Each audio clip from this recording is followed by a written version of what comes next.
Hi everyone, my name is Sasha. Thanks for being here. Today we're going to do a few basic chair yoga postures that you can incorporate into a yoga class or your home routine. If you're at work, sitting at a chair at your desk all day, there are a lot of modifications you can use as well, like if you're injured, tired, pregnant, or just have something going on where you need to or want to use a chair. This is great also while you're traveling because usually there's a chair around or a stool of some sort. This in particular is an Iyengar yoga chair, and it's great to have on hand as you need it because it folds up, doesn't take up too much space, and it's great for chair yoga. But it doesn't really matter. As long as you can sit down in a way where your feet are comfortably on the floor and your pelvis is equal. So we'll start with that. In the beginning of a yoga class, often you're in a seated posture. Depends on the day, depends on the teacher. But right now, we'll start, you can do this with me or watch, in a seated posture on the chair, and I'll show you from the side. That means that I'm sitting on the edge of the seat and not rolling or slouching back. So when I'm on the edge of the seat, I can get my pelvis equal, so that means the sacrum moves in, the pelvis is balanced and equal. The knees are more or less in line with the hips, and the knees are more or less over the ankles. If you are like this and your knees are really high, that means you have to add something under your butt, like under like a folded blanket, for example. If your feet or your knees are below your hips, that means you need to add something under your feet. You can add blocks or a sturdy cushion. So that's for you to notice in your own posture. Right now, just sit on the edge of the seat, equalize the pelvis, so that means you can lift the belly up, put the hands on the thighs, and close the eyes. And just take one long, easy breath in and out of the nose. Envision yourself getting a little bit taller. If you feel comfortable, you can bring the hands together and bring the head towards the chest, the mind towards the heart, and thank yourself for being here. And then put the hands back on the legs, lift the head and open the eyes. This is a cat pose variation. You can put the hands on the kneecaps. I'll show you from the side. And lift your chest like a cow pose, and roll back like a cat pose. So I'm not really like gripping the kneecaps super tightly because the kneecaps are small joints, so we want to keep them protected. But I'm just kind of using my hands here as a base, as an anchor. You can also do this if you'd like to try. For example, if you can't come onto your shins for some reason, you can put the hands on the chair and bring the hips over the ankles and take the cow and cat pose this way. Feels really nice. Keep the eyes relaxed and keep the feet grounded and the hands firmly on the chair. And then we'll come back to the chair, take a seat, sit on the edge of it, and you can interlace the fingers and flip the palms forward and lift the arms up. And as you anchor your feet, so the knees are not rolling in or out, the feet are anchored, you lift the torso up with the arms. And then you can simply change the sides. So other finger on top or other little finger on bottom, and you lift up. So you bring the elbows in and go up. This is called Urdhva Baddhanguliyasana, and this is great if you can't stand for whatever reason or if you're tired. You can just practice this in a chair or do this at your desk at work. And roll forward, and then we'll take a simple twist. You can actually sit facing forward or turn yourself around in the chair, but for now, just face forward. So when I turn to the right, I grab hold of the back edge of the chair, I use my left hand on my thigh, and I turn here. And I'm not pushing my knees in, so I'm keeping my knees over my ankles. And I turn, and then I'm just gonna go to the other side. So again, I'm using one hand on the outer edge of the knee, and I'm turning.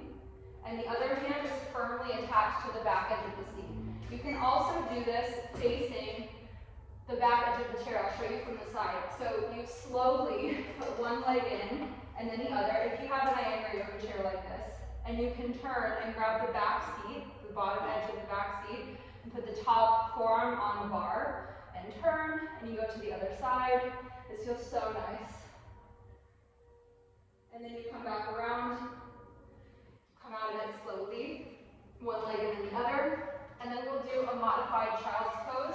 I'll show you also this from the side so you can see. So you're sitting on the edge of the chair, you open the feet a little bit wider, and this is great for child's pose or Baddhanguliyasana if you can't go on the shins for whatever reason. So you're on the edge of the seat, your knees are open, over the ankles. My toes are slightly turned out because this is a little bit of an external rotation of the pelvis, of the hips. And then I go down, and if I can't touch the floor, I can put something under my hands. You can even use another chair in front of you, like if you have another chair. You imagine a chair here, you can put your forearms on that chair and your head on your forearms. In the meantime, I can touch the floor here, so I'm okay here. And I'm just gonna crawl my hands forward. And I don't need to turn my toes out that much. I can turn them a little bit further in. So my butt is still, my pelvis is still on the chair. And I'm just reaching my arms forward. I'm on my fingertips. I feel stable like this, and I feel long. And I'm just relaxing my head, and I'm breathing. And to come up, you come up slowly, you walk your hands in. You can put one hand on one thigh and one hand on the other. And again, here I would use the hands on the thighs and not the knees, because this is a sturdier base. So that's a modified child's pose. Let's do a modified downward facing dog. So you come up off of your chair, and I'm going to turn the chair now to the other side so that I'm facing the bar. So you can face whatever back edge of the chair you have. Put your hands on there and like spread your fingers so your palm, it's like you have a flat surface. And then you just simply walk back. So the hips are over the knees or over the ankles. Your hands are firmly on the back edge of the chair. And you're in this modified down dog. You can stretch or reach through your arms so your armpits are long. And let your head relax, but you're not like pushing your chin into your chest here. Your knees are firm. The muscles around the legs here are firm. So you're not just like pushing your joint back. So you can take a few breaths here. This feels really nice. The back is long, the arms are long, the legs are firmly engaged, and you're breathing. And this is great for down dog if you can't do any weight-bearing postures, for example, or if you get vertigo, if your head is down. This is a great modification for this. And it's great during the workday too, or during a travel.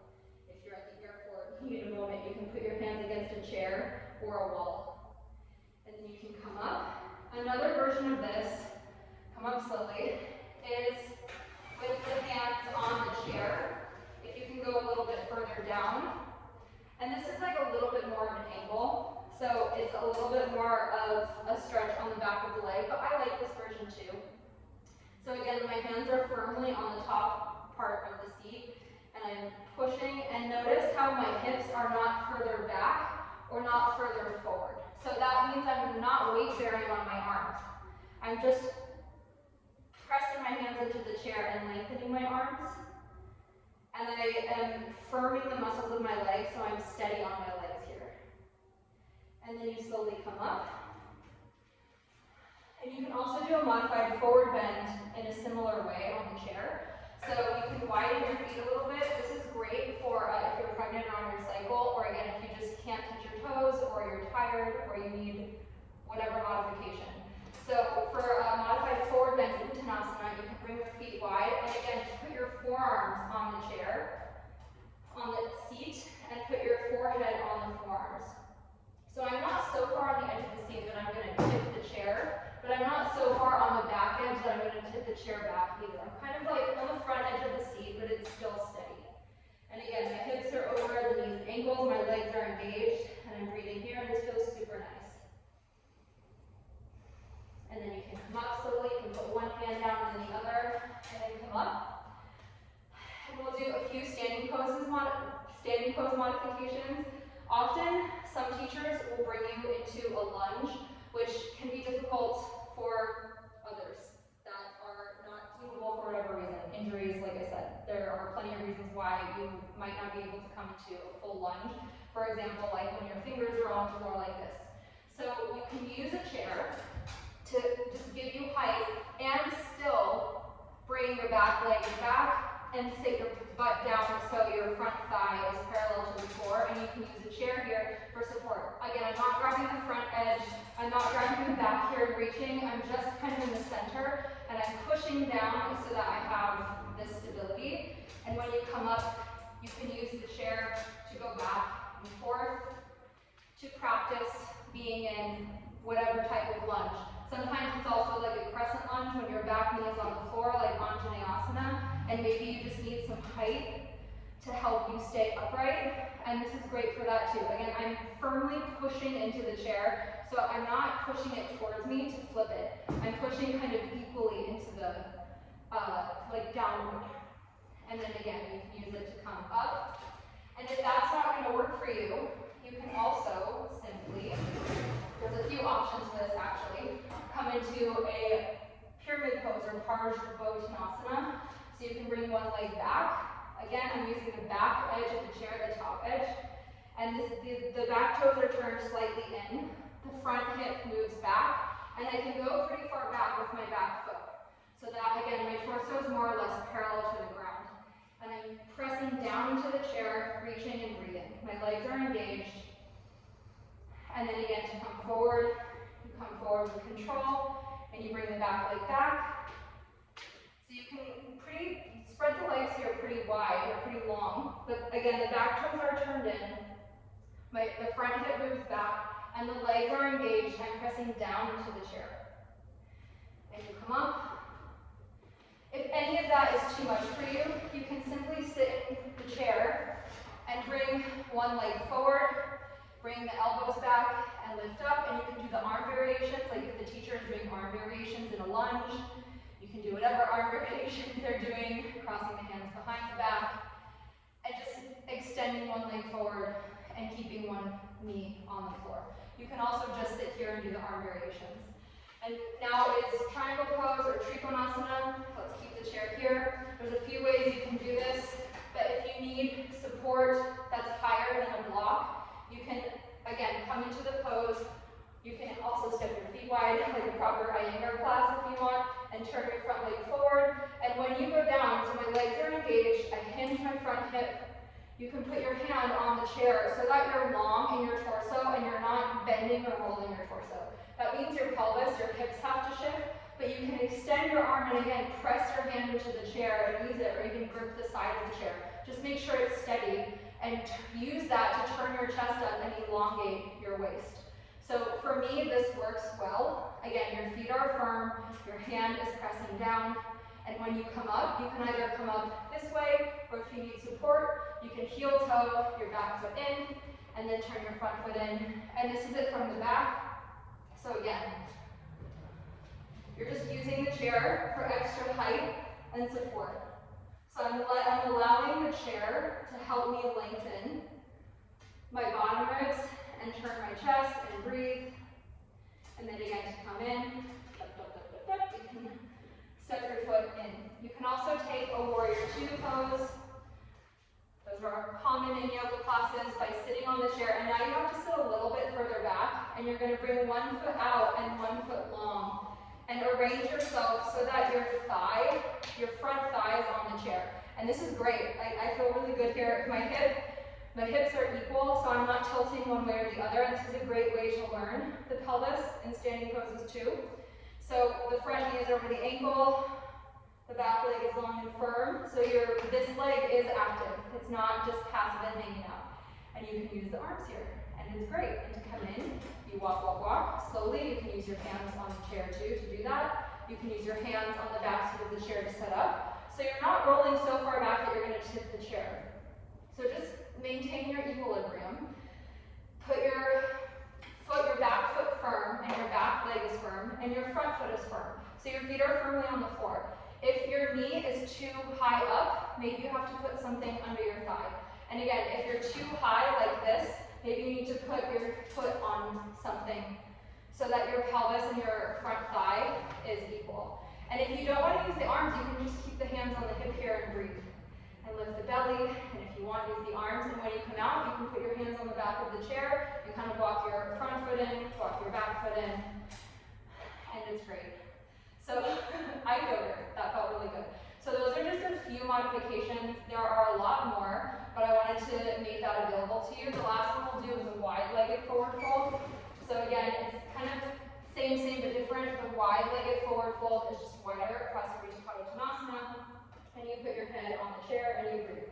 And I like to create some length in my spine when I do this, so I'm going to walk my elbows a little bit further in.